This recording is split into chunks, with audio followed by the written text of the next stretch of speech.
दोस्तों जब भी कोई इंसान कोई मूवी या कोई टीवी शो देखता है तो वो उसी तरह करने का सोचना शुरू कर देता है। उस मूवी का हीरो गया भाड़ में, वो इंसान अपने दिमाग के अंदर उस मूवी का हीरो खुद ही बन के बैठ जाता है। दोस्तों ये चीज़ काफ़ी ज़्यादा खतरनाक है क्योंकि ज़्यादातर इंडियन पाकिस्तानी मूवीज़ और ड्रामे इनका रियलिटी से कोई ताल्लुक नहीं होता। इन मूवीज़ में लॉजिक नाम की कोई चीज़ नहीं होती। लोग इन मूवीज़ की बातों को अपनी ज़िंदगी में अप्लाई करते हैं और सोचते हैं कि उनको भी उसी तरह के रिजल्ट्स मिलेंगे जिस तरह के रिजल्ट्स मूवी में हीरो को मिले थे। अपनी गर्लफ्रेंड के लिए मरना, लोगों के चाटते फिरना, अपनी गर्लफ्रेंड की अम्मी को बचाना, कभी उसके भाई को बचाना। इसके अलावा ये मूवीज़ आपको कुछ नहीं सिखाएंगी। आपको शायद ये मजाक लग रहा हो, लेकिन मैं आपको बता दूं, बहुत सारे लोग जिनमें ज्यादातर नौजवान होते हैं वो अपने दिमाग के अंदर ही एक दुनिया बना लेते हैं और उस दुनिया में वो जिसे पसंद करते हैं, कभी उसकी अम्मी को बचा रहे हैं, कभी उसके अब्बू को बचा रहे हैं, कभी उनके पीछे गुंडे पड़ गए हैं, कभी कुछ हो गया है। इस तरह के वो अपने दिमाग के अंदर ही हीरो बने रहते हैं।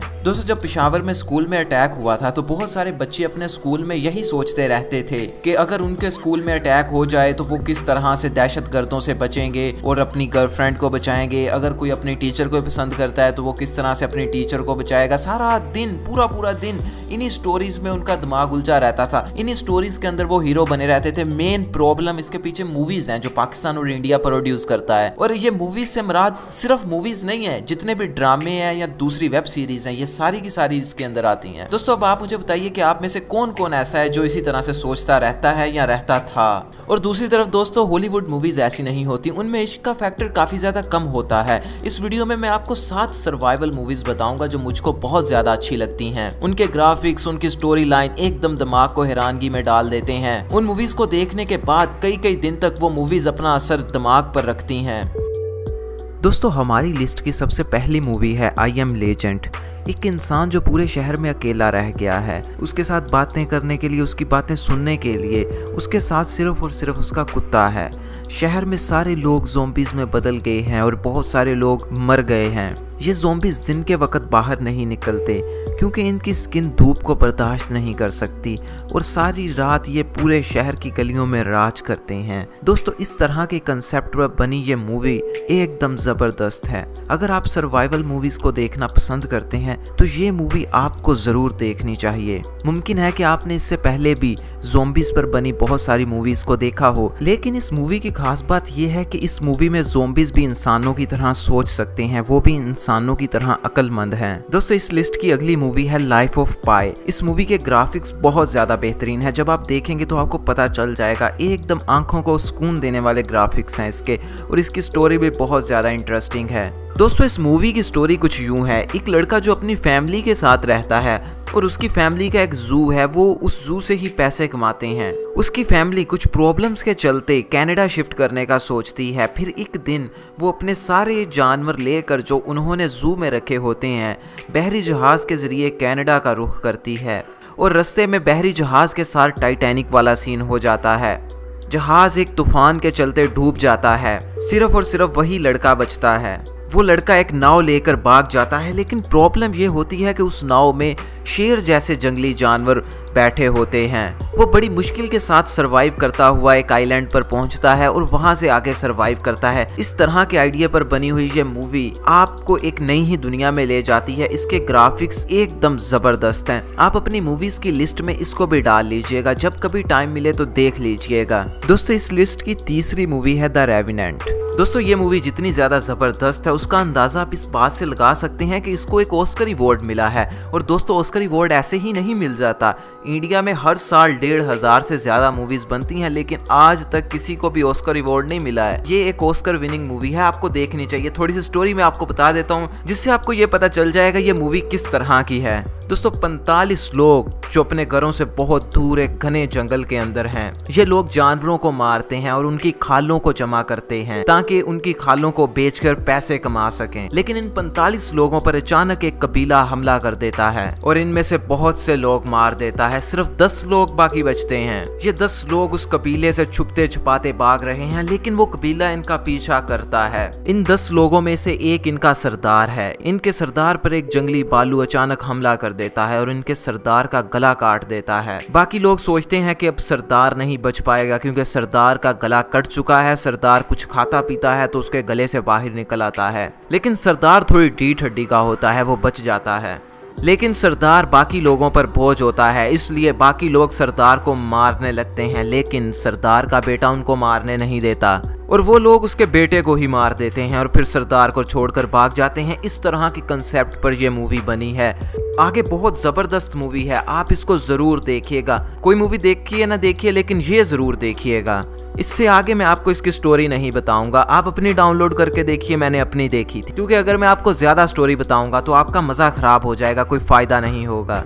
दोस्तों, वीडियो में आगे जाने से पहले मैं आपको कुछ बताना चाहता हूँ। सोचिए और अमीर हो जाइए। इस बुक के बारे में मैंने कई मर्तबा अपनी वीडियोस में बताया है। ये बुक आपको अमीर होने के असूल बताती है। हर इंसान को कम से कम एक मर्तबा तो ये बुक जरूर पढ़नी चाहिए। दोस्तों, जितने भी कामयाब लोग हैं वो जानते हुए या ना जानते हुए इस बुक में बताए गए असूलों को जरूर फॉलो करते हैं। लेकिन मसला ये था कि बहुत सारे लोगों को ये बुक उर्दू में मिलती नहीं थी। लेकिन दोस्तों, अब ये बुक आपको बुकबेरी से मिल जाएगी और इसके साथ साथ दूसरी सेल्फ हेल्प बुक्स भी मिल जाएंगी। इस वीडियो के बाद आप bookberry.bk को जरूर विजिट कीजिएगा या फिर आप व्हाट्सएप पर भी इनसे राब्ता कर सकते हैं।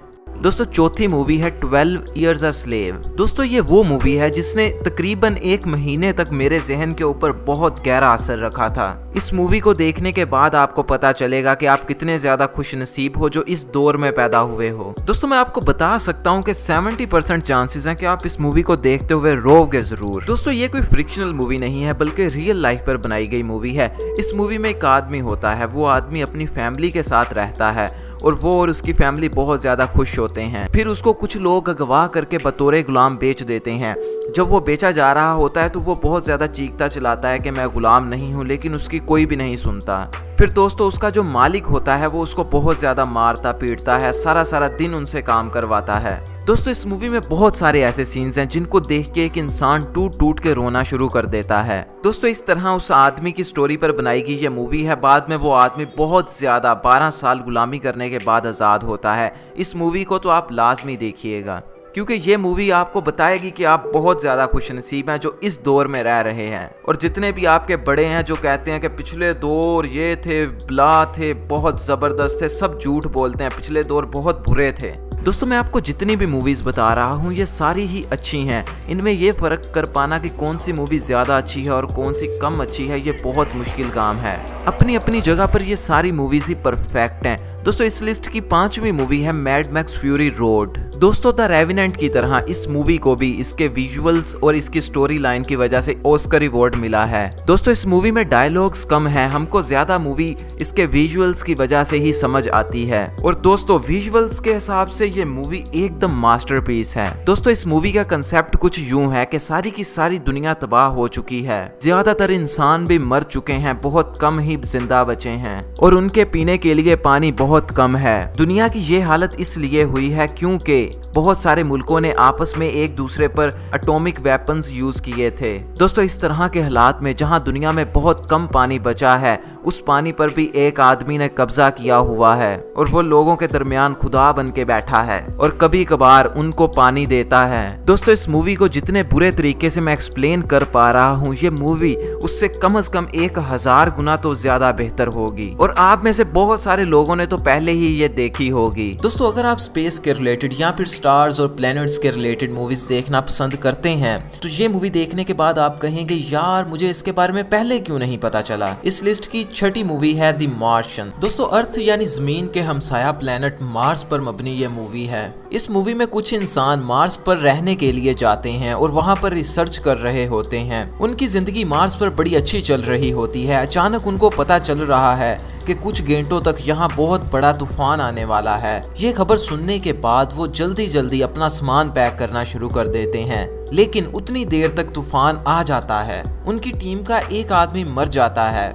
वो लोग उस आदमी को वहीं छोड़कर खुद जमीन की तरफ निकल जाते हैं। जब मार्स से तूफान खत्म होता है तो हमको देखने के लिए मिलता है कि वो आदमी अभी भी जिंदा है, लेकिन उसके काफी चोटें लग चुकी हैं। अब वो आदमी उठता है और देखता है कि मार्स पर मैं अकेला रह चुका हूँ। उसके पास खाने के लिए बहुत कम सामान है और मार्स पर वो कहीं से कुछ भी लेकर नहीं खा सकता। तो इस तरह के हालात में वो आदमी सरवाइव करता है। एक मर्तबा तो वो आदमी अपने लिए आलू की खेती भी लगाता है, लेकिन उसके आलू खराब हो जाते हैं। आप शायद सोच रहे हो कि जमीन वाले लोग वापस जाकर उसको ले क्यों नहीं आते। दोस्तों, ऐसा करने में 3 साल से ज्यादा का वक्त लगेगा और उतनी देर में उसके पास जो आलू बचे हैं वो भी खत्म हो जाएंगे। इसलिए अगर इंसान जमीन से जाते भी हैं उसको लेने के लिए, उससे पहले ही वो मर चुका होगा। इसी तरह वो बड़ी मुश्किल के साथ वहाँ पर जिंदा रहता है। दोस्तों, कैसा लगेगा आपको कि आपके घर के अंदर एक ऐसा कमरा हो जिसके अंदर जाके आप कुछ भी मांगे तो वो आपको मिल जाए। मिसाल के तौर पर आप उस कमरे के अंदर जाते हो और जाके कहते हो मुझे एक पिज्जा चाहिए, और थोड़ी देर के बाद आपके सामने एक पिज्जा आ जाता है। आप उस गर्मा गर्म पिज्जे को उठाते हो, केचप लगा के खा जाते हो। दोस्तों, हमारी अगली मूवी इसी कंसेप्ट पर बेस्ड है। इस मूवी का नाम है द रूम। दोस्तों, इस मूवी में एक जोड़ा होता है। दोस्तों, जोड़ा मतलब आप समझते हैं एक लड़का और एक लड़की, मियाँ और बीवी, इस तरह एक जोड़ा होता है। वो अपने लिए एक नया घर खरीदता है। एक दिन वो लड़का एक कमरे में बैठा बोतल पी रहा होता है। उसकी बोतल खत्म हो जाती है। वो कहता है कि काश मेरे पास एक और बोतल होती। अचानक उसके कमरे की लाइटें ब्लिंक होना शुरू हो जाती हैं और थोड़ी देर बाद उसके सामने एक नई बोतल आ जाती है और वो बोतल सेम उसी तरह की होती है जो वो पहले पी रहा होता है। ये देखकर वो लड़का काफी डर जाता है और सोचता है कि इस कमरे में कौन है जिसने मेरे सामने ये बोतल ला के रख दी है। लेकिन उसको अपने आसपास कोई भी नहीं मिलता और वो बोतल उठाता है और पीना शुरू कर देता है। कुछ टाइम के बाद वो वाली बोतल भी खत्म हो जाती है। वो फिर से बोतल मांगता है और कमरे की लाइटें दोबारा से ब्लिंक होना शुरू हो जाती हैं। कभी लाइटें चलती हैं, कभी बंद हो जाती हैं और कुछ देर बाद कमरे की लाइटें सही हो जाती हैं और उसके सामने एक नई बोतल पड़ी होती है। ये देख के वो अपनी बीवी के पास भागा भागा जाता है और उसको बताता है कि इस घर में एक ऐसा कमरा है जिसमें जाके जो भी मांगे हमें उसी कमरे के अंदर उसी वक्त मिल जाता है। फिर वो और उसकी बीवी ये दोनों बहुत सारी चीजें मांगते हैं, बहुत सारा पैसा, नए नए कपड़े, तरह तरह के खाने, ये सारा कुछ वो इसी कमरे से लेते हैं। अब वो जब उस कमरे से सारा कुछ ले चुके होते हैं तो उनको एक बेटे की जरूरत होती है, तो वो अपना बेटा भी उसी कमरे से ले लेते हैं। लेकिन प्रॉब्लम ये होती है कि वो बेटा शैतान होता है। फिर इसी तरह से ये मूवी आगे चलती है जो आपको डाउनलोड करके देखनी चाहिए। इस वीडियो के लिए बस इतना ही। bookberry.pk को विजिट करना मत भूलिएगा। आप इनके व्हाट्सएप नंबर पर भी राब्ता करके अपनी बुक्स मंगवा सकते हैं। जरूर विजिट कीजिएगा।